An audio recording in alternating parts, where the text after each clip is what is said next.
Dans un amphithéâtre de l'université de Kinshasa rempli de monde, la jeunesse des Kin Centre 1 de l'église néo-apostolique dirigée par l'apôtre Eugène Kalala était en prière de la Pentecôte, question d'expliquer aux fidèles de cette église l'essence de la vision qui a été révélée aux apôtres de Jésus.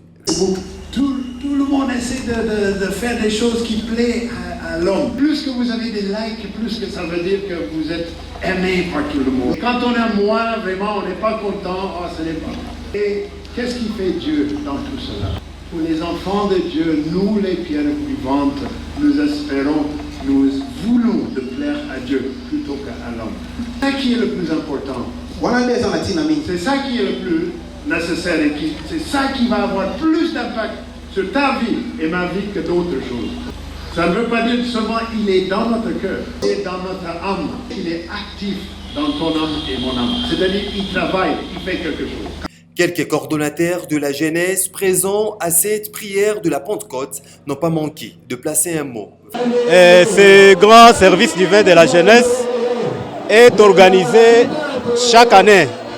Mais aujourd'hui, nous avons eu la chance d'être servis par notre apôtre de district, fraîchement venu de Buenos Aires, là où il était parti, pour un grand service divin de la Pentecôte, qui est une fête chrétienne qui commémore la venue de l'Esprit Saint.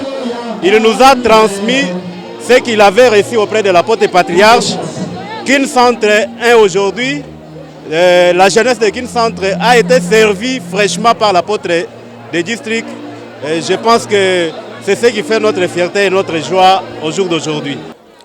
En fait, partout dans toutes les sociétés, on dit que la jeunesse, c'est le vivier même de l'avenir pour une nation. Et la jeunesse, c'est l'espoir de demain. Et raison pour laquelle l'Église néo-apostolique emploie beaucoup plus de moyens spirituels auprès de la jeunesse, car ce sont eux l'avenir de l'Église, l'avenir de la nation. Pourquoi pas, ils sont aussi des âmes qui attendent l'avenir de notre Seigneur Jésus-Christ. Donc voilà. Notez que l'appel à la mobilisation a été lancé en perspective de l'arrivée à Kinshasa au mois de juillet de l'apôtre patriarche des églises néo-apostoliques Jean-Luc Schneider en vue de lui réserver un accueil chaleureux.